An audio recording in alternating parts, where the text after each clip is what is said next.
एक तो छी राजा बेटी दोसर पंडित पुतहु दोसर पंडित पुतहु हमारा सहित ने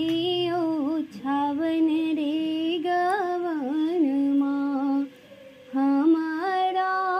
सहित ने ओछावन रे गवन माँ